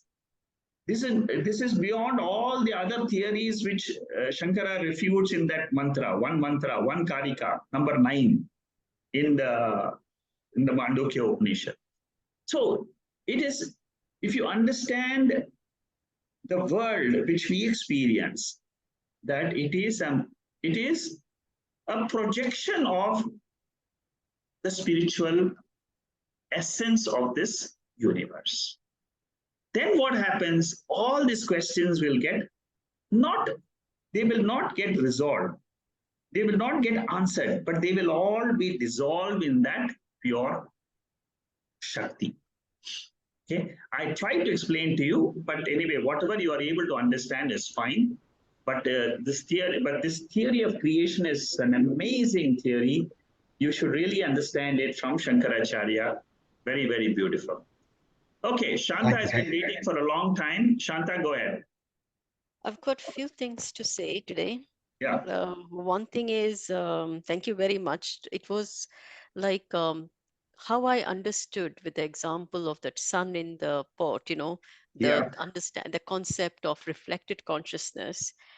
Today, I fully, it was like that lightning feeling or that understanding, that bulb glowing suddenly of the Lakshartha form of why Brahman can be only described by Lakshartha and not by Vachartha after knowing those five things, which was quite amazing for me. I mean, that was my tube light bulbing today Yeah, on that that's good. front. Yeah, even I was absolutely amazed when, when such things are said by Shankaracharya in his analysis of the Upanishadic mantras. I Yeah. mean, they are absolutely out of this world. It is. I mean, this type of analysis you can never get. Yeah, it is so connecting. I mean, it just, that thing. Now, I've got three questions today. I'll go Yeah, one by one. I'll try to be short. One is only the experience I want to just confirm. As I said, that the fleeting experience, as I mentioned to you that other day, when you meditate, and today you mentioned about the Sakshi, the mind when it is not thinking, but it's not sleeping. The yogis at that time, they can understand the Sakshi, or that I think something on that lines where, yeah, sure, sure. yeah, right. So when you meditate, or when I meditate, and there is no thought in my mind, and I can only feel this body as an instrument working, you know Yeah, um, and that is one of the things, realization I got when I went into that deep meditation, where I felt that actually it's an instrument. It's so, and it works so meticulously. There is no change, and I've been doing some my own research on that, of how the things are changing, your breath changes, and I'm making notes on that. But what I felt is it that state when you start looking, when you're in a meditation state and you start looking at your body as a instrument, is that Sakshi feeling? yes, it is. It is. The Okay. moment you are able to do that, see, this requires an extremely pure mind to do this. If you're able to do it, it is a sakshi. It is a Okay. sakshi with the knowledge of Shastra. See, you should Yeah. always say that I don't, this sakshi I, is only coming because I have some inputs from Yes. the Veda. Yeah. That Otherwise, I input wouldn't is, know this. yeah, Yeah, otherwise I it's wouldn't true. know it. I wouldn't know this because I've Correct. been breathing for so many years, but I Yes. wouldn't know how the breath is actually moving in my body, which I can That's only see, and how yes. meticulously and correctly, and there is no change. I mean, the pattern repeats itself, and that is what I saw in my meditation. So that is one thing. Second thing Perfect. I want. That's what you're saying is 100% right. It is described in the Vedas. It is described in all the meditation techniques which are given in advanced texts. And it also gives logical reasoning. How there are a lot of logical reasonings behind how the mind is connected to the breath. See, Yeah. in the sleep avastha, in the sushupti avastha, what is working is only the breath. Breath. And where did the mind resolve? The mind has to resolve in its karana, in this breath. So the Mm-hmm. mind gets resolved in the breath, in the sleep state. What I'm trying to do is, in the waking state itself, I try to focus on the same breath, in the Ah, same resolution ground, which ah. happens naturally when I am sleeping, This is, and I am doing it in the waking state itself and resolving the mind, which is okay. what is called as samadhi state. Samadhi state is nothing but it's a thoughtless state. Yeah. So no, I'm trying to do some my own little research of, when the pattern repeats, and I'm taking notes times Yeah, mentioning. yeah, So sure, I don't sure. know whether that Yeah, is a good thing, but it's for my own satisfaction. Second yeah. thing is this, today you mentioned about this Sweta Svatara Upanishad, Upanishad, verse yes. 19. Yeah, And when Brahman is described as something which does not have feet and yet it goes fast, it does not have ears but it can see, oh sorry, hear, and it does not have eyes, it can see. It's instantly took me to the idea of a snake. Now my question is, when we say describe Lord Shiva, or we pray with Nag Panchami, we play yeah. the this, is it like a representation of Brahman in a sense, because you can see that the snake does not have eyes or ears, but it still can sense and move. And is it that, or is it just my No, it is no, illusion here? it is not that. Okay. See, when the Upanishad says that Brahman sees without having eyes, what it Yeah. means is it is the power of Okay. Brahman to have this Shakti which can see. Okay. Okay. The Shakti So is it is like this, responsible. Yeah, the fire, yeah, the that's correct. nature, the heat Yes, of it the is fire. its Okay. nature. Yes, you Okay. take your thoughts in the direction of something which is, see, in very simple terms, we say it is Sannidhi Matrena. It means in its presence, everything is working. Working. So that is being explained in this Vedaswara Upanishad, saying that in its present, everything is working. All the sense organs are dependent on this Sakshi. Sakshi. Okay. That is Wonderful. the, Yeah. okay, next And question. the third one is on Kena Upanishad, verse 4. Um, I just needed a little bit of explanation on that, where he says you attain mortality. I mean, the English version of it is, and then through manifestation of your mind and through the, so the Atma attains strength, but the knowledge gives you immortality. Okay, through knowledge you get immortality. Now, I just needed that explanation that Atma vindate viryam Vidya Vindate Amritam. Correct. So that is, if you could just give a little bit more explanation on that, because I Okay, felt that I needed that. there is a Shankaracharya's commentary which is available, which I've written some notes on it. If you go through the commentary on this particular verse, it will take you maybe a week to, to understand. There is another person who is from Virginia. He has gone through that commentary and he loves that commentary of the fourth verse. He keeps on reading and rereading that commentary. Almost he has done it 10 times, you know. So Now, is it possible to send it to me as well, if yeah, you don't okay, I mind? can send that portion to you. I can just cut off that portion of the fourth verse, the commentary on this verse. It is a long, very long commentary. But if you go through the commentary, it will really, really help you to understand Get this, yeah. what Shankaracharya means by these two sentences in that Upanishad. See, basically, you should again understand we are talking about Swarupa Jnanam Pritya. We are talking about something to do with the world and something which is beyond. Transcendental, which is, if you know that there is only one way of becoming immortal.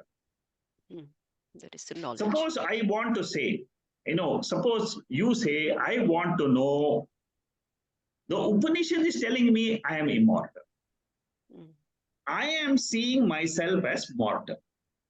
Now, I have to change my thought process.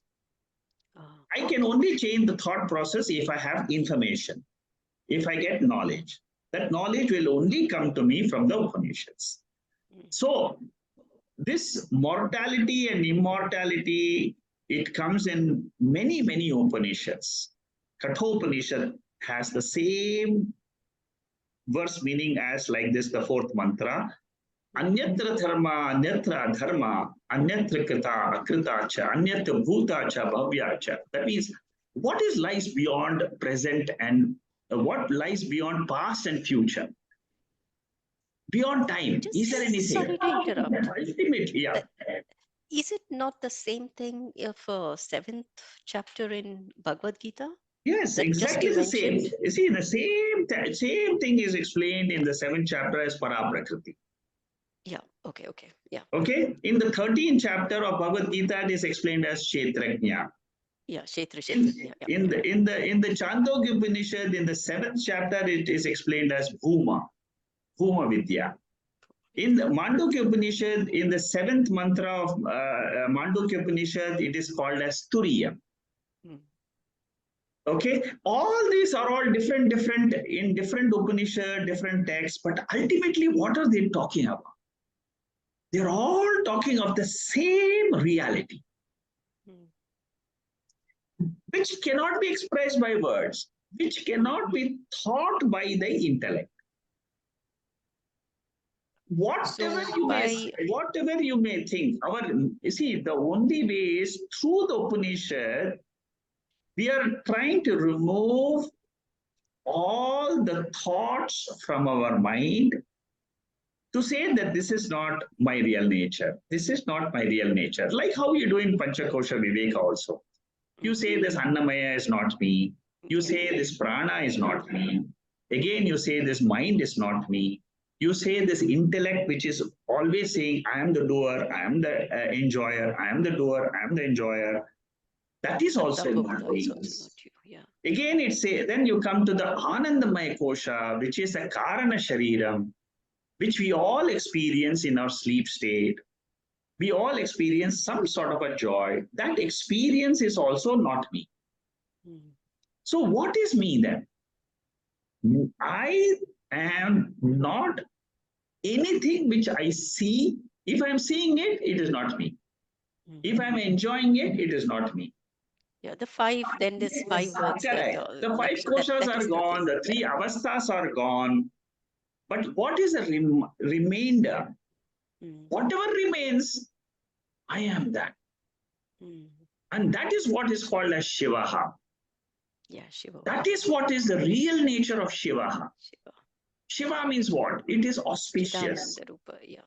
It is auspicious. It is very, very, it's very, very pure form of creation. Now, this is what they say existed before creation was projected. And that is what I realize as my true nature. See, the whole spiritual exercise ends in the knowledge of this Atma. More I dwell on this Atma, I will get a lot of joy in dwelling itself. Just by hearing about this Atma. In several talks, what are we trying to do in our talks here? We are only trying to take our mind towards that which the Upanishad is trying to reveal. And it is revealing something which nothing else can reveal. You see, there is no teacher who can come and say this. It is the words of the scriptures. So have I answered your three questions? Very well, and I think I'm much more now comfortable. So if I now go through the Shankaracharya's bashyam, which you're going to send me on this fourth you will list, get full clarity. There is nothing and then I can more than also, this. so it will also answer some of my questions from Bhagavad Gita chapter 9, I suppose, and I've got few in 13, which I'm in the process. Sure. That commentary is absolutely, it's absolutely fantastic. It is a similar commentary comes in Mandukya Upanishad on the 7th mantra of the Mandukya Upanishad. Very similar commentary. I will be writing some notes on that. I will share it later on once I get it, but not now. I've just started the commentary on Mandukya. I will be taking Mandukya Bashyam also, like how I am doing Taittriya Bashyam, because I think that is the last thing which is required for anybody to get moksha. That's it. You don't need anything after that. I can stop my class. You can also stop your classes and say that I have got mukti. But there'll be many more like me waiting for mukti, so you will have to continue your classes. Okay. All right. Thank you. Anybody else has a question?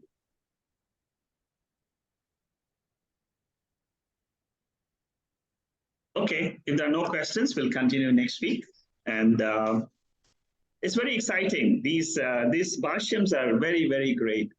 Sorry, Shakaji, I asked some questions on the chat. Yeah. Okay, one second. There are a difference between Srishti Drishti Vada versus Drishti Srishti Vada. Okay, that's one question. Okay, I'll explain to you what is Srishti Drishti Vada and Drishti Srishti Vada. Srishti Drishti. Let's take that first. What are you saying first? You are saying Srishti first. That means there is creation and I am already seeing the creation which is already there. This is what most of the people, they accept. They accept the creation, like you and me, we see the creation and we say, creation is there, it exists, it is Satyam. I am seeing it, therefore creation is Satyam. This is what is called as Srishti Drishti Vada. This is called as Sat Karya Vada. Sat Karya Vada means what? Creation is existing. Creation is Satyam. And who is the seer? The seer is I. You may call it consciousness, you may call it as whatever it is. But then what are we saying? Srishti, Drishti, Vada means duality. The seer is the seer is there and the seen is also there. The seen is the Srishti. Seer is the Drishti. Drishti means what? Seer. So this means it is duality. It explains, in simple terms, it means duality. This entire description of Srishti, Drishti and Drishti, Srishti comes in very big analysis in Vichara Sagara. It comes, pages and pages are written on this two methods. These are only prakriyas. These are only methodology to arrive at who I am. Now, let me then go to the next one. Drishti Srishti Vada. Drishti Srishti Vada means what? First, what are you taking? Drishti. I am the seer first, and then I see the world. The world is coming and going, but I am the Adhishtanam. So first is Drishti, second is Srishti. Drishti means consciousness is the Adhishtanam. Srishti means it is a superimposition on the consciousness. If you stick to this Drishti Srishti Vada, you are free. The moment you stick to Drishti Srishti Vada, Drishti means you take predominance is on the seer consciousness. This is what Vedanta says. Vedanta says what? Consciousness is always there. The Srishti is coming and going in consciousness. So the methodology which we employ is what? You use Adhyaropa. Adhyaropa means superimposition of the world.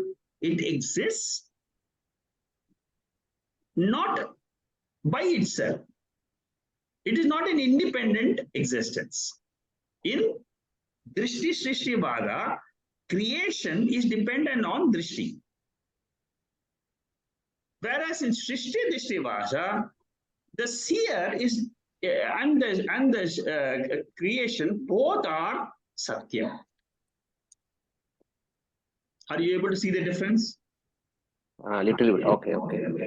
Okay. Again, I will explain. Drishti means I am consciousness principle. I am the knowing principle. I take that as my real nature. I don't take body. I'm not this body. Okay. I have started learning to save after I have started attending all these Upanishadi classes. I have got at least a little bit of knowledge. What is a little bit of knowledge? I am not the body. Body will come, body was born, body will go. It's okay, fine. It is. I can see examples of others. Whatever is happening to others' body will happen to my body also. This will go away. So what I have learned from the Veda, what the Upanishad, what I have learned, that I am consciousness. As consciousness, I am Drishti. I am the seer. I am the knower of this body. I am not the body, I am the knower of them. What is Srishti? What is creation? Is the seen world. Seen world is inert. It is not sentient. Seen world is not sentient. It is not knowing itself. So I'm trying to separate the seer and the seen. Drishti is seer. Srishti is the seen. It's a very powerful method. It's a prakriya. It's a method to arrive at moksha. So if you keep analyzing yourself as Drishti, Srishti Vada, you can reach moksha. Okay, okay. Are you clear? Okay, okay. Dwell on this. It's a very deep topic. Again, we can take it up for discussion after you have dwelt on it, contemplate on it, come back. This is a very powerful method. Do you have any notes on this? I have it, but for you to go through that in Vichara Sagara, the notes are 6,000 pages. Oh. So it is, first I have to search where it is myself. It'll take me a few days. So at this point of time, I don't want to take it up. It is a very deep topic. There are notes available, but you'll have to search in my website. You have the notes already there. Once this text, the notes I started writing about 4 years ago. Still, I'm writing. 4 years ago, I started writing these notes. So, and it runs into thousands of pages. It's a very, very advanced text of Vedanta. That is where this is discussed in very big detail. And there it says very beautifully, the author, Nischala Dasa is the author. Very great Acharya. See, some of our teachers of Vedanta, when you read their text and what they have written, it is amazing how their mind has gone into such depths of analysis, And this is a very powerful method, very powerful. See, we can understand Vedanta very, very beautifully with this Drishti Srishti Vada, where you give focus only on the Drishti. Drishti means the seer. And it's very easy to reach yourself in the and also to understand what is manifestation and manifestation. You see, manifestation. Yeah, go ahead. Manifestation is just a creation of mind only. Yes, it's a creation of mind. It's creation, that is Maya, Shakti. Maya. Okay, so it is a manifestation and manifestation of the mind. But where is this happening? This Srishti comes only when the mind is there. But the Drishti is always there. Drishti is always there. Drishti is Sakshi. Drishti is Satchit Ananda Swarupa Lakshana. But Srishti is coming and going. Srishti is manifestation and manifestation. So if I keep on thinking about, I am the Drishta, which is always a Drishta, which never loses its power of knowing the self. That is what the Refuting Upanishad, which we just discussed, Vipari Lopaha. And that Vipari Lopaha means it is consciousness, the knowership of consciousness never ceases. Even in sleep state, this is a very powerful mantra of Refuting Upanishad. And also for this Drishti Srishti Vada. Very powerful. Just now we covered it in our talk today. When you get the notes again try to remember. Vipari Lopa Swarupaha means that Drishti nature never is lost. That is my Swarupam. That is my real nature. Body-mind complex will come, go, automatically it will play the role, whatever role it is, father role, mother role, son role, sister role, all the roles, morning to evening, it will gone. Let the roles happen. But let me stick on in my own way I keep remembering the drishti. This is good, very good. I'm glad you brought this up. Okay. So does it mean that when you hold on to the drishti part of it, yes, then you attain moksha? Yes, I'm it just is. asking. Absolutely. Because see, when I mentioned, when you meditate and you Yes. become I observe, or observe the body as an instrument, and if I can hold on to that thought for longer Yes. than my meditation, then that would mean that I can attain, I'm on my path. Yes, you are on the path. I'll tell you a little bit more on that path. See, what happens is, this thought, it is not possible to hold for a very long time. Mm. What you have to say is, whatever the shrishti which I'm seeing is mithya. Mm. It is false appearance. Yeah. And I am Satyam. Satyam, because that is changing. Yes, It's that is Prakriti. changing, and this is changeless. Changeless. So in Drishti Srishti Vada, what you have to add on is Srishti is Mithya, Drishti is Satyam. Satyam. Okay. Yeah. Good. Thank you very much. Very, very deep. I am sure these discussions itself will lead you to moksha.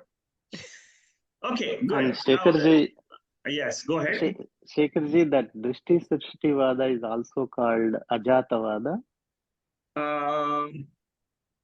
Which one? The Drishti Srishti Vada. Yeah, you can call it as Ajatavada. Yes, it is. It is Ajatavada in Mandukya Upanishad. In the 3rd chapter of Mandukya Upanishad, the Gaudapadacharya says Ajatavada. It is another term for Drishti Srishti Vada. Good. So it's a say. See, there is Satkarya Vada, there is Asatkarya Vada, and there is Mithya Karya Vada. Now I'm getting into, you have asked me a question. I'm going into creation theory. I'll explain to you in short, but it'll help you. It'll help all the students. This is from Mandukya, 3rd chapter. But Shankaracharya, he is so great. He will tell you in the 1st chapter itself, he'll tell you everything what's going to happen in future. That's a master, of teacher. See, Satkaryavada means that the world exists and it is real. And this is promoted by Sankhya. World is real, and the seer of the world is equally real. Purusha and Prakriti both are real is Sankhya, which is Satkaryavada. It is Dvaita Vada. This is first. The second is Asatkaryavada. Asatkaryavada means what? It means that world doesn't exist. The consciousness here also doesn't exist. Asat. Both are Asat. Both do not exist. That is what is called as Shunyavada. Okay? So both these are not correct. Dvaitin is not correct. Satkaryavada, Asatkaryavada is also not correct, because it is saying that the whole creation comes from non-existence. From non-existence, nothing can come. So that these are two vadas, two theories of creation. The third vada, or the third theory, is called as Mithya Karyavada. That is what is promoted by Shankaracharya, Gaudapadacharya, all the acharyas in the tradition. What does that say? It says Mithya Karyam. World is Karyam. It is a product. It is Mithya. Mithya means world is Maya. Maya Karyavada. It's another term used. Or Ajata Karyavada. Ajata means it is never born. It is only an appearance. So in the third category, what do we say? What Shankaracharya or his guru says is, world is an appearance. It is not. You see, this many scientists will also find this very, very unique. And when you dwell on it fully, you will find it is extremely scientific, and it has logic behind it also. It will also help you to understand that pure nature of yours. So the third one is, in simple, what it says is, world is an appearance. It is not created by God. It is only projected by God. There is a difference between creation and projection. Projection happens every night when we go to sleep. Again, we get up, again it is a Maya. Who is responsible for our deep sleep state, waking state, dream state? Who is responsible? That Maya Shakti. But one thing. Okay, so let me finish this. So in the Mithya Karyavada, the world doesn't have independent existence. That is the most important point. It depends on the pure consciousness for its existence. Therefore, we say it is seemingly existent. World is seemingly there. It will, exactly like the dream. Yesterday's dream, where is it today? No, it's gone. Seemingly it was there. Similarly, yesterday's waking state, where is it gone? It's gone. Seemingly it was there. Whole life is only seemingly it seems to be there. Seemingly it is there. Seemingly it's gone. But what is there? See, there is there Shankaracharya very brilliantly says, for any appearance, there has to be an adhisthana.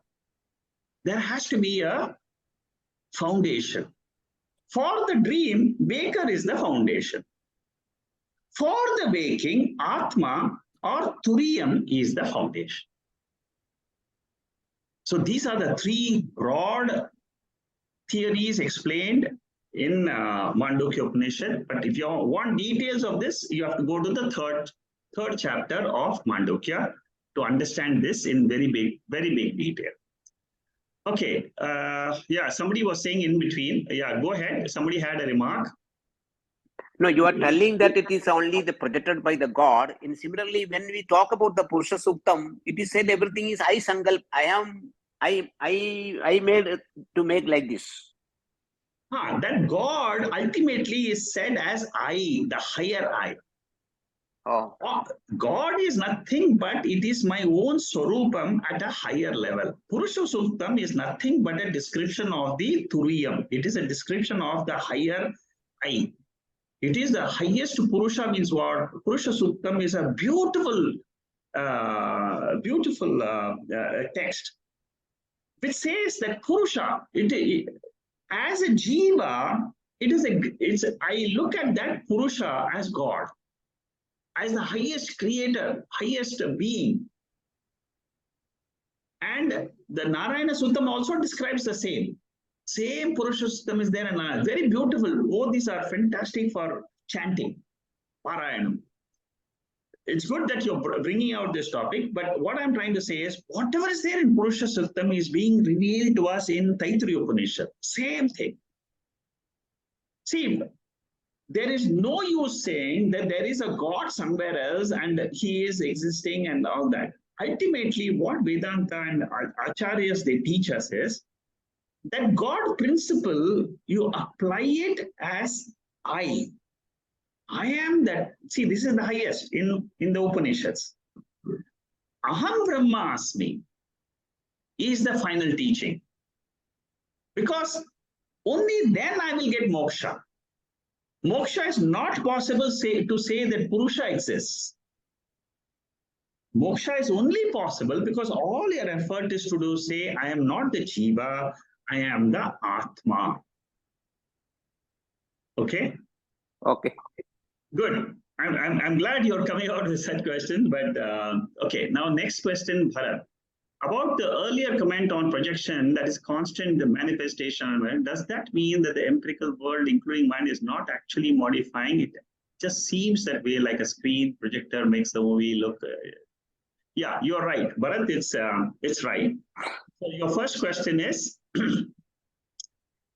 it will be a seeming projection only when you have knowledge of Atma. It will not be a seeming it will not be a seeming status if you don't have clarity on the Atma.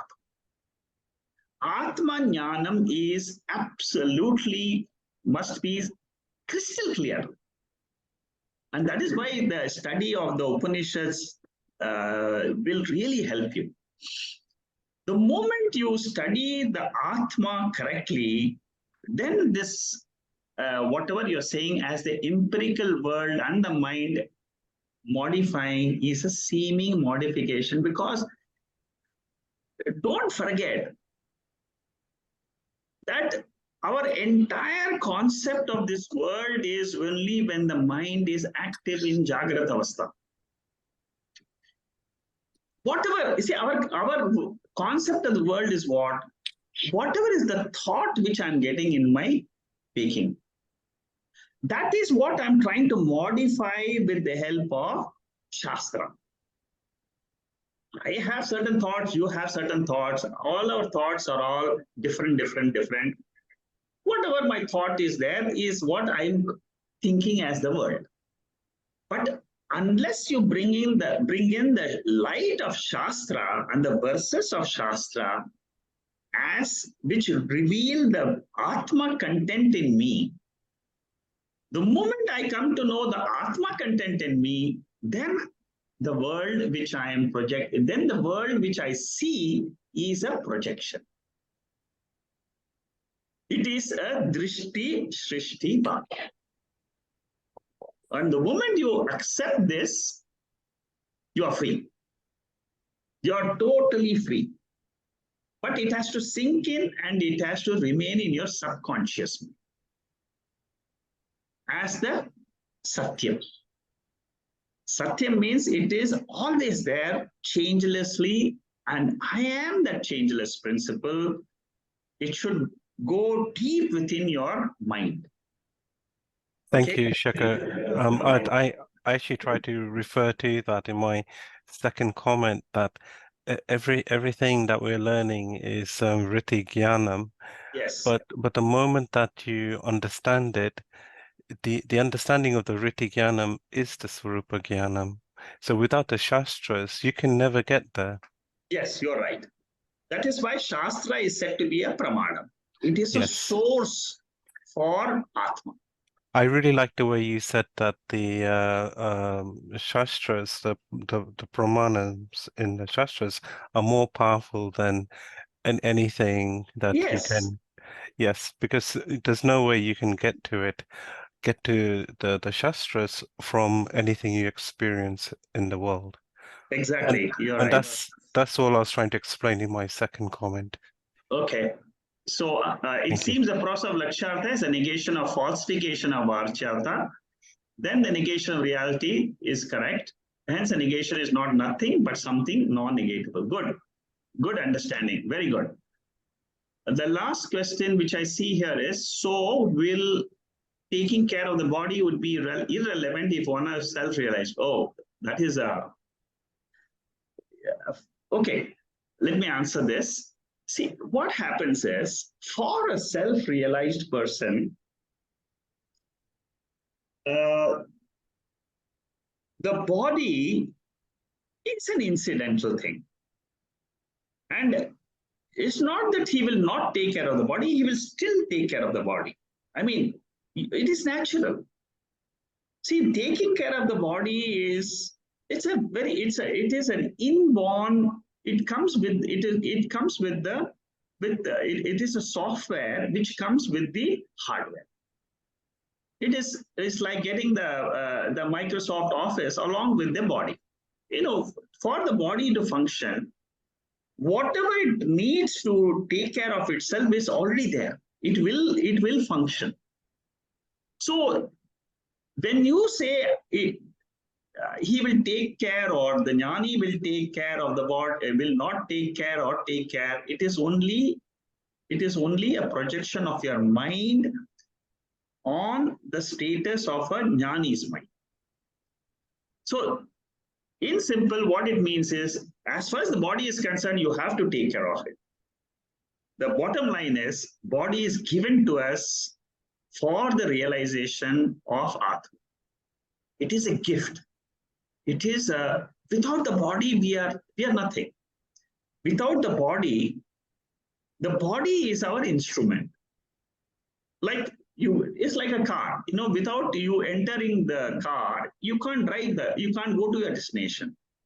Similarly, to reach Atma, you have to use the body and take care of the body and the mind, both. Both are extremely important. That's why purification of the mind is extremely important. Okay, good. We had a very, very long conversation today. Good discussion, very, very deep. I'm glad with the questions you have posed. Thank you. Good night. Thank you. Namaste. Namaste. Namaste. Namaste. Namaste. Namaste. Namaste. Hari Om. Hari Om. Thank you.